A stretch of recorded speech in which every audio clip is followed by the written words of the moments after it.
जय हिंद साथियों, स्वागत है आपका हमारे यूट्यूब चैनल कला विज्ञान में। साथियों, आज हम श्री गणेश कर रहे हैं हम अपने सेशन की। जैसे कि मैंने कल के वीडियो में आपको अवगत कराया था कि हम जो भी हैं पॉलिटिकल साइंस और हिस्ट्री के पेपर जो आगामी 14-15 तारीख से होने वाली हैं, परीक्षाएं उनकी को होने वाली हैं, तो उसमें ऑब्जेक्टिव टाइप क्वेश्चन होंगे। तो इन सारे प्रश्नों को हम हल हल करेंगे थोड़ी थोड़े एनालिसिस के साथ, ताकि जो भी हमारी परीक्षाएं हैं वो अच्छे से हो जाए। जो भी स्टूडेंट जिन्होंने अभी तक तैयारी किसी भी कारणवश नहीं किया है वो इस चैनल पे बने रहें। और डे टू डे यहाँ हिस्ट्री और पोल साइंस की वीडियो अपलोड की जाएंगी। इसी कड़ी में आज ये हमारी पहली सीरीज है, और इस पहली सीरीज में हम आज सवाल हल करेंगे जो पॉलिटिकल साइंस है, जिन लोगों का सब्सिडी पार्ट 2 के उस पे आज हम चर्चा करेंगे। और ये प्रीवियस ईयर क्वेश्चन पेपर है, 2020 में पूछा गया था। वो देखिए, 2020 में अब कुछ लोग हैं जो यहाँ से सीधा छोड़ के चले जाएंगे कि ये तो पूछ लिया गया है, अब दोबारा से तो यही क्वेश्चन नहीं आएगा। देखिए, ये क्वेश्चन नहीं आएगा, बट यहाँ से आपको एक चीज़ें सीखने को मिल जाएंगी कि किस टाइप का ऑब्जेक्टिव क्वेश्चन आ रहे हैं। ठीक है, क्योंकि जब पिछले साल ऐसा हुआ था तो लोगों को पता नहीं था कि कैसे ऑब्जेक्टिव सवाल आएंगे, कहाँ से किस टाइप के ऑब्जेक्टिव आएंगे। तो मतलब ऐसे ही सब के सब चल पड़े कुछ भी और एग्जाम दे दिए। तो ये एक अलग बात थी, लेकिन अभी आपको सारी चीज़ें आपके पास अवेलेबल है, सारी चीज़ें उपलब्ध है, और एक साल का प्रीवियस ईयर क्वेश्चन भी आपके पास है। तो आसानी से समझा जा सकता है, देखा जा सकता है कि कौन कौन से सवाल बेहद महत्वपूर्ण हो सकते हैं, और कौन से ऐसे टॉपिक्स हैं, या फिर यूँ कहें तो सब्जेक्ट के कौन से ऐसे पड़ाव है जहाँ से ज़्यादा अधिक से अधिक प्रश्न पूछे जा सकते हैं यूनिवर्सिटी के द्वारा। तो ये भी आप यहाँ से आइडिया कर सकते हैं। तो आज जो हमारा ये सेशन होगा, इसमें मैं जो भी विगत वर्ष में पूछे गए प्रश्न हैं उसका थोड़ी-थोड़ी डिस्कस करके, या यूँ कहते हैं आंसर बता करके मैं सेशन को ख़त्म करूँगा और प्रीवियस ईयर क्वेश्चन पूरा करवा दूँगा। और बाकी जो हमारा सेशन रहेगा पोल साइंस का और इतिहास का, ये दोनों जब मैं क्वेश्चन का सीरीज लाऊँगा, ये भी हालाँकि उसी का हिस्सा है, लेकिन अब जो सीरीज आएँगी उसमें क्या होगा कि विथ एनालिसिस, प्रॉपर एनालिसिस, मतलब एकदम से पूरा डिटेल्स नहीं होगा, क्योंकि अगर अधिक एनालिसिस की जाने लगेंगी तो वीडियो थोड़ी लंबी हो जाएँगी, जो कि आपको देखने में हो सके दुविधा हो सकती है। इसलिए इसको ध्यान में रखते हुए थोड़ा-थोड़ा एनालिसिस करके और बताया जाएगा। साथ में ये भी हम बताते चलेंगे कि किस तरह से ऑब्जेक्टिव को आसानी से बनाया जा सकता है। देखिए, मेरे वीडियो में अगर आप बने रहते हैं, तो आपको ज़रूर निश्चित तौर पे कुछ न कुछ लाभ एग्ज़ाम में मिल ही जाएँगी कि कैसे ऑब्जेक्टिव को बना लिया जाए। या फिर मेरी पूरी कोशिश रहती है कि अगर आपने मेरे वीडियो को देखा है तो उसमें से एग्ज़ाम में से हो सके सेम क्वेश्चन आए या ना आए, बट आपको निश्चित तौर पे वो लाभ पहुँचाती होगी, ऐसा मेरा मानना है। तो चलिए शुरू करते हैं। तो 1 मिनट, ये हमारा पहला क्वेश्चन है कुछ इस तरीके का कि इसमें पूछा गया था कि तुलनात्मक राजनीतिक और राजनीतिक विज्ञान का सर्वाधिक महत्वपूर्ण स्रोत कौन-सा है? तो इसका आंसर होगा ये प्लेटो का जो रिपब्लिक और अरस की राजनीतिक थी ये। निम्नलिखित में से कौन-सा एक सबसे कमज़ोर द्वितीय सदन है? तो सबसे कमज़ोर द्वितीय सदन है वो हाउस ऑफ लॉर्ड्स है, ठीक है? भारतीय लोकसभा का कार्यकाल कितने वर्षों का होता है? तो भारतीय लोकसभा जो है उसका कार्यकाल 5 वर्षों का होता है। संघात्मक, 1 मिनट मैं ज़रा इसे ऊपर कर दूँ। संघात्मक व्यवस्था किस देश की विशेषज्ञता है? 1 मिनट ज़रा, हाँ, अब ये सही हो जाएगा। ज़रा 1 मिनट, सॉरी, माफ़ी चाहता हूँ, ये थोड़ी-सी दिक्कतें आ रही हैं। 1 मिनट, हाँ, बस ये हो गया। हाँ, संघात्मक व्यवस्था किस देश की विशेषज्ञता है? तो ये अमेरिका की है। किस देश को अभीष्मयों का देश कहा जाता है? तो ये कहा जाता है, जो अभीष्मियों का देश कहा जाता है, ये ब्रिटेन को कहा जाता है। भारत का संविधान है लिखित है, अलिखित है, परंपराओं पर आधारित है। तो भारत का संविधान प्रॉपर रूप से लिखित संविधान है, जो कि विश्व का सबसे बड़ा संविधान भी कहा जाता है। भारतीय संविधान का जनक डॉक्टर बी आर अम्बेडकर को माना जाता है। और तुलनात्मक राजनीति केंद्रित है। तो तुलनात्मक राजनीति कभी भी अगर तुलना होगी किसी भी चीज़ों में, तो वो देश पे, तो तुलनात्मक राजनीति 2 देशों पे आधारित होती है, या फिर यूँ कहें तो देशों पे आधारित होती है। उसके बाद है शक्ति पृथक्करण की अवधारणा संबंधित है। तो जो शक्ति पृथक्करण की जो अवधारणा है वो मॉन्टेस्क्यू पे आधारित है, ठीक है? हुँ। और अगर इस तरीके से आप आसानी से इसे पूरा सॉल्व कर सकते हैं आप भी। अगर आपने पढ़ाई किया होगा तो निश्चित तौर पे आप इसे बनाने की कोशिश करें। आप ज़रूर बना पा रहे होंगे, वैसे तो मैं आपको आंसर बताते ही चल रहा हूँ, ठीक है? और अभी जो सीरीज़ आने वाली है उस वो सीरीज़ निश्चित तौर पे अगर आपने पढ़ाई ना भी किया होगा तो वो आपके लिए निश्चित तौर पे लाभदायक साबित हो सकती है। 11वां सवाल जो पूछा गया था वो ये इस तरीके से था कि एकात्मक शासन प्रणाली में एक केंद्रीय शक्ति के द्वारा आदतन सर्वोच्च विधायी सत्ता का उपयोग किया जाता है, ये परिभाषित किसके द्वारा किया गया था? तो डायसी ने इसे परिभाषित किया था। किस देश की संसद द्विसदनात्मक है? तो जो द्विसदनात्मक संसद है वो हमारे देश भारत की भी है, ब्रिटेन की भी द्विसदनात्मक है और अमेरिका भी। तो इसका आंसर हो जाएगा डी, उपयुक्त सभी। संवैधानिक शासन के मायने हैं, संवैधानिक शासन के क्या मायने हो सकते हैं? तो संविधान के अनुसार सरकार, जो संवैधानिक शासन के मायने हैं वो संविधान के अनुसार सरकार क्या होनी चाहिए? क्योंकि कानून के आधार पर सरकार ये तो नहीं है, उपयुक्त सभी भी नहीं हो सकता, क्योंकि अगर जब ये नहीं है तो उपयुक्त सभी तो होने की का सवाल ही नहीं होती है। सो संविधान के अनुसार सरकार, ठीक है। शक्ति भ्रष्ट बनाती है, असीमित शक्ति असीमित रूप से भ्रष्ट बनाती है, कथन है। तो ये कथन एक टन का था, ठीक है। उसके बाद हम आगे आते हैं। हैमिल्टन संबंधित है, हैमिल्टन जो है वो फेडरलिस्ट पार्टी से संबंधित है, ठीक है। गौरवपूर्ण क्रांति किस देश में हुई? तो गौरवपूर्ण क्रांति जो है इंग्लैंड में हुई थी और 1688 ईस्वी में हुई थी। अगला क्वेश्चन भी यही है कि किस वर्ष गौरवपूर्ण क्रांति हुई? तो 1688 में। इंग्लैंड का प्रथम प्रधानमंत्री कौन थे? तो इंग्लैंड के प्रथम प्रधानमंत्री वालपोल थे, जो कि 1721 से 1742 तक रहे। तो इंग्लैंड के प्रधानमंत्री का कार्यकाल 1721 से 1742 रहा, इसे भी आप ध्यान में रखेंगे। सन 1990 में इंग्लैंड के प्रधानमंत्री के रूप में किसे नियुक्त किया गया? देखिए ऐसे क्वेश्चन आमतौर पे ना के बराबर पूछे जाते हैं, लेकिन कभी-कभी पूछ लिए जाते हैं, तो ऐसे क्वेश्चन पे ज़्यादा फोकस नहीं करना है। सन 1990 में इंग्लैंड के प्रधानमंत्री के रूप में जॉन मेजर को नियुक्त किया गया था। इंग्लैंड के प्रधानमंत्री के रूप में 1990 में किसे नियुक्त किया गया? हाँ, इंग्लैंड के प्रधानमंत्री के रूप में 1990 में किसने त्याग पत्र दिया? तो त्याग पत्र देने वाली जो बात है तो वो मार्गरेट थैचर थे, ठीक है। क्योंकि जब कोई त्यागपत्र देंगे तभी तो कोई प्रधानमंत्री बने होंगे। तो जब थैचर साहब ने त्यागपत्र दिया उसके बाद इन्होंने बना था। तो आप यहाँ से भी दिमाग लगा सकते हैं कि उपयुक्त सभी तो नहीं होगा, कोई एक ही होगा। तो एक तो ऐसे ही ऑप्शन छट जाता है, बाकी तीन में से कोई एक। एंजेला मर्केल का तो आजकल नाम सुना जाता है और विल्सन ये सब, तो इस हिसाब से भी आप एलिमिनेट करके बना सकते हैं। इंग्लैंड में किस वर्ष लोक सेवा आयोग की स्थापना की गई?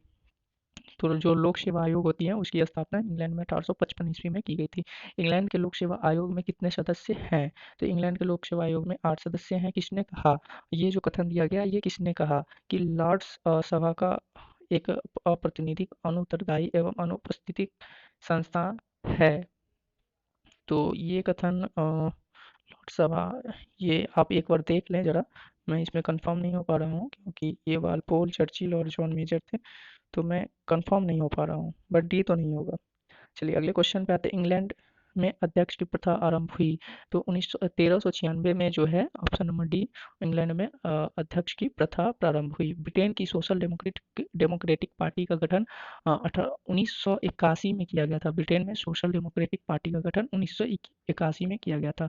अब हाउस ऑफ कॉमन अनिवार्य रूप से क्या है? मतलब कानून बनाने वाला निकाय है, शासकीय निकाय है, कानून की व्याख्या करने वाला निकाय है, या उपयुक्त में से कोई नहीं। तो हाउस ऑफ कॉमन अनिवार्य रूप से जो है वो यहाँ पे कानून बनाए जाते हैं, तो इसका इस हिसाब से ऑप्शन नंबर ए हो जाएगा। हाउस ऑफ कॉमन अनिवार्य रूप से कानून बनाने वाला निकाय है। प्रधानमंत्री लीडर है हाउस ऑफ कॉमन्स का। अ, तो हाउस ऑफ कॉमन्स हो गया। इसके बाद हम बात करते हैं प्रधानमंत्री लीडर है, हो गया कॉमन। हाउस ऑफ जो लॉर्ड्स हैं ये विशेष रूप से वंशानुगत है, ठीक है, विशेष रूप से वंशानुगत वहाँ चलती हैं। इंग्लैंड का संविधान चार्टर न्यायिक और निर्णयों और डैश का समग्र रूप है, तो इसे आप देख लें। उसके बाद हम बात करें हाउस ऑफ कॉमन्स का जीवन काल। तो हाउस ऑफ कॉमन्स का जो जीवन काल है ये वहाँ पे तय होती हैं, तो ये नंबर ऑप्शन हो जाएगा बिल्कुल तय। हाउस ऑफ कॉमन्स की क्या अवधि है? तो हाउस ऑफ कॉमन्स की अवधि जो होती है वो 5 वर्ष है। कंजर्वेटिव पार्टी ऑफ इंग्लैंड निम्न के पक्ष में है। तो कंजर्वेटिव पार्टी सार्वजनिक संपत्ति के पक्ष में नहीं है, ये भी ऑप्शन नहीं होगा। अगर हम बात करें निजी संपत्ति तो ये भी नहीं, ये मुझे लग रहा है सार्वजनिक एवं निजी संपत्ति, जब निजी संपत्ति नहीं है तो सार्वजनिक संपत्ति भी नहीं होना चाहिए, इस हिसाब से ये भी गलत है। उपयुक्त में से कोई नहीं, I think conservative party of England निम्न के पक्ष में है। इसका आंसर डी होगा, आई थिंक, आप देख ले एक बार वैसे। निम्न में से कौन ब्रिटेन की लेबर पार्टी का सबसे सबसे शक्तिशाली अंग है? तो जो लेबर पार्टी है ब्रिटेन की उसमें सबसे शक्तिशाली अंग कौन है? तो ये शक्तिशाली अंग वार्षिक सम्मेलन, केंद्रीय कार्यकारी समिति, राष्ट्रीय परिषद, राजनीतिक ब्यूरो। ये शायद मिसप्रिंट सवाल लग रहा है या ऐसा कुछ। आप इसे एक बार देख लें इंग्लैंड के बारे में, ठीक है? या फिर मैं आगे करवा दूंगा जब थोड़ा सा एनालिसिस के साथ आऊँगा तो। मिसेस थैचर संबंधित है, तो ये संबंधित है कंजर्वेटिव पार्टी से संबंधित है, ठीक है? ब्रिटेन के संविधान का स्वरूप निम्न है, यानी नीचे दिए गए में से क्या है ब्रिटेन का संविधान का स्वरूप? तो ये संसदीय स्वरूप वहाँ का है, ठीक है? और इंग्लैंड में निम्न में से कौन अपील की अंतिम अदालत है? तो इंग्लैंड में अपील की अंतिम अदालत जिसे कहा जाता है वो कोर्ट ऑफ अपील है। ब्रिटेन के प्रधानमंत्री को कितने वर्षों के लिए चुना जाता है? तो ब्रिटेन के प्रधानमंत्री को 5 वर्षों के लिए चुना जाता है। निम्न में कौन कैबिनेट का लीडर है? तो प्रधानमंत्री कैबिनेट का लीडर होता है। मार्गरेट थैचर ने कितने वर्षों के लिए ब्रिटेन पर राज किया? तो ये 11 वर्षों तक ब्रिटेन के पे राज किया। ब्रिटेन में संसद की संप्रभुता का क्या तात्पर्य है? तो ब्रिटेन वहाँ जो संसद की संप्रभुता होती है वो कैबिनेट की संप्रभुता का तात्पर्य होता है, ठीक है? उसके बाद हम आते हैं 42। ब्रिटेन का संसद कैसा है? तो द्विसदनात्मक है, इसे आप ध्यान रखेंगे। और हाउस ऑफ कॉमन्स का सदस्य बनने के लिए व्यक्ति की न्यूनतम आयु 18 वर्ष होनी चाहिए। ब्रिटेन में लेबर पार्टी का गठन 1901 में हुआ था। उसके बाद में कंजर्वेटिव पार्टी निम्न में से किसके पक्ष में है? तो कंजर्वेटिव पार्टी पूंजीवादी समाजवादी। कंजर्वेटिव पार्टी निम्न में से किसके पक्ष में है? तो समाजवाद हो जाएगा। वर्तमान में संयुक्त राष्ट्र कितने राज्यों का संघ है? तो 50 राज्यों का संघ है। अमेरिका में अवशिष्ट शक्ति किसमें निहित है? तो अमेरिका में जो अवशिष्ट शक्ति है वो राज्य में निहित है, क्योंकि राज्य वहाँ अलग भी हो सकते हैं। अमेरिकी संविधान में प्रस्तावना के साथ कितने अनुच्छेद अ, हैं? तो ये वहाँ के प्रस्तावना के अनुसार वहाँ पे 7 अनुच्छेद हैं। अमेरिकी संविधान निम्न में से किस पर आधारित है?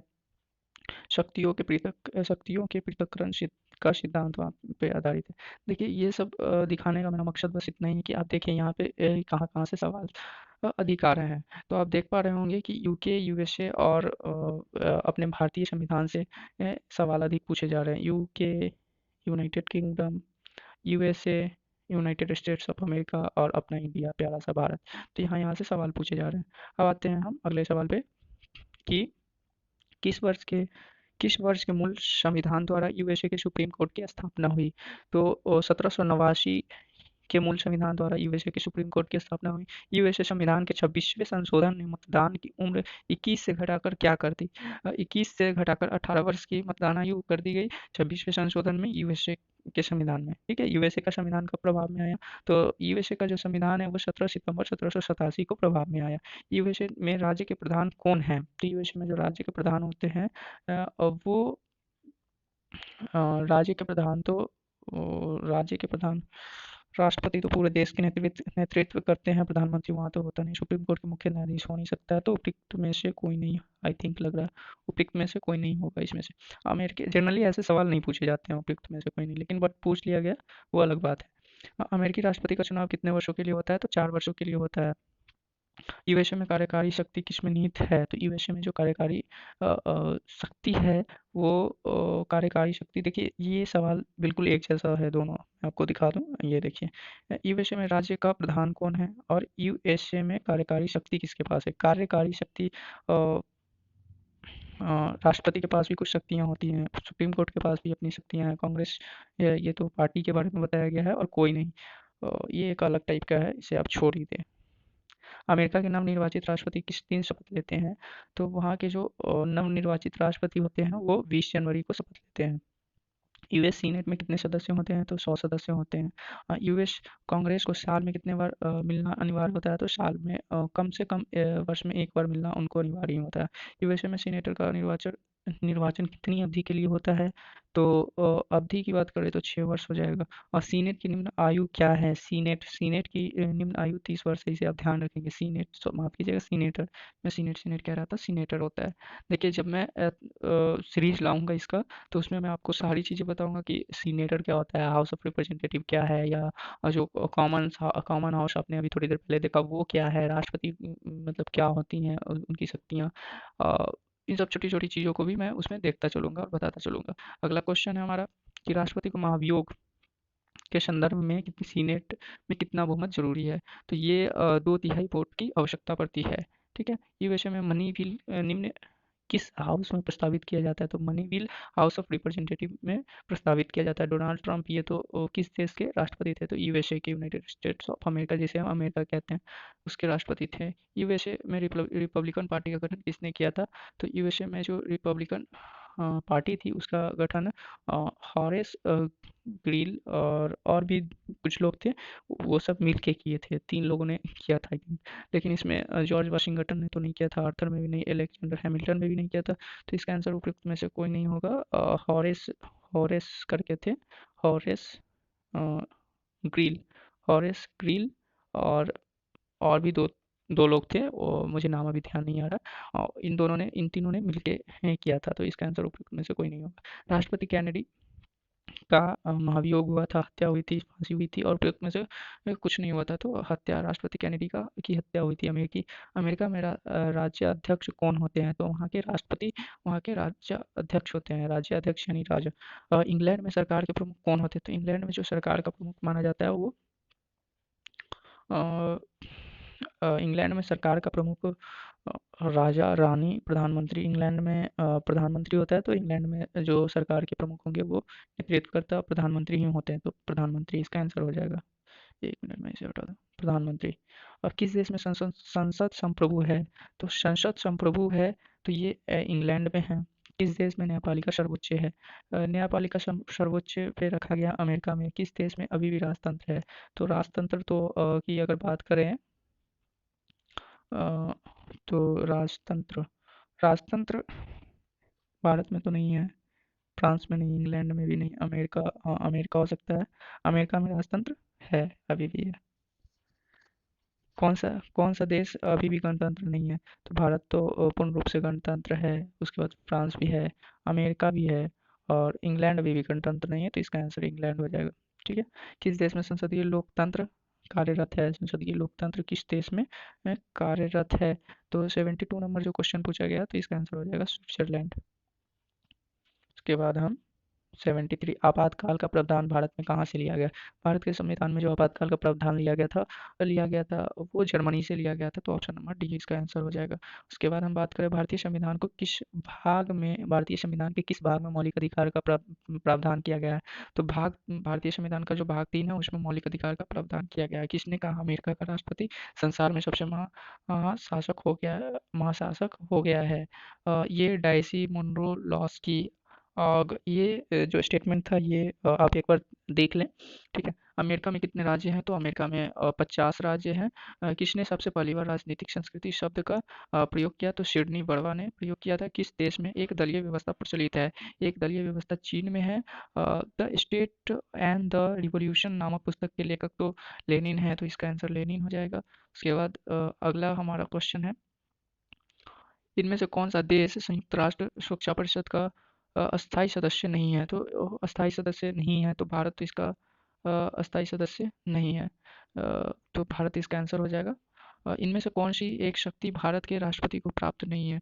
तो वीटो वीटो एक नंबर ही है। वीटो एक नंबर में ही दे दिया गया। वीटो भारत के राष्ट्रपति को प्राप्त नहीं है, वो वीटो नहीं कर सकते हैं। भारतीय संसद के अंग है लोकसभा, राज्यसभा, राष्ट्रपति ये नहीं है।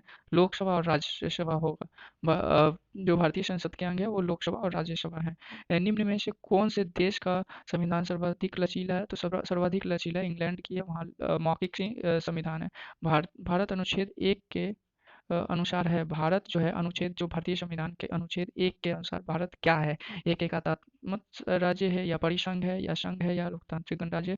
तो भारत एक संघ है। इंग्लैंड में गृह युद्ध 1688 में हुआ था। रिपीटेड क्वेश्चन है, एक ही एग्जाम में 2 बार पूछ ली गई। उसके बाद संरचनात्मक प्रकार्यात्मक उपागम की खोज की। तो जो संरचनात्मक ये खोज की गई थी टॉल नहीं नहीं नहीं आमंड एंड पॉवेल के द्वारा ये खोज की गई थी। ठीक है। उपागम की खोज। किस देश का संविधान एकात्मकता के सबसे निकट है? तो ये हो जाएगा स्विट्जरलैंड। ये भी पूछ लिया गया था। डेविड स्टर्न ने इनमें से किस उपागम का प्रतिपादन किया? तो संचरणात्मक प्रकार्यात्मक का उपागम किया था। नहीं नहीं नहीं ये तो गलत है। डेविड स्टार्ट ने किस उपागम का प्रतिपादन किया था? तो ये हो जाएगा उपागम स्टर्न, डेविड स्टर्न ने शायद आगत निर्गत का उपागम का प्रतिपादन किया था। प्रत्यक्ष लोकतंत्र संबंधित है आरंभ से, जनमत संग्रह से या फिर इनमें से सभी। तो प्रत्यक्ष लोकतंत्र किस चीज़ से संबंधित है? तो ये इनमें से सभी हो जाएगा, क्योंकि जनमत संग्रह इनमें से सभी, जनमत संग्रह से भी या जनमत आरंभन से भी संबंधित है। उसके बाद उद्देशिका को भारतीय संविधान का दर्शन किसने कहा था? जवाहरलाल नेहरू ने उद्देशिका को भारतीय संविधान का दर्शन कहा। अगले क्वेश्चन की तरफ हम बढ़ते हैं। तो इनमें से कौन सी रक्तहीन क्रांति है? रक्तहीन क्रांति की बात की जा रही है, तो गौरवपूर्ण क्रांति जो है वो रक्तहीन क्रांति है। भारतीय संविधान की उद्देशिका में वर्णित है, क्या क्या वर्णित है? तो न्याय वर्णित है, बिल्कुल है। स्वतंत्रता भी वर्णित है, समानता भी वर्णित है। तो इसलिए ऑप्शन नंबर डी उपयुक्त सभी। मूल अधिकार किस देश के संविधान से लिया गया है? तो जो हमारा मूल अधिकार है ये संयुक्त राज्य अमेरिका के संविधान से लिया गया है। मूल कर्तव्य वर्णित है, तो ये अनुच्छेद 51A में वर्णित है। प्रथम अनुसूची में वर्णित है राज्य के बारे में कि भारत राज्यों का एक संघ है।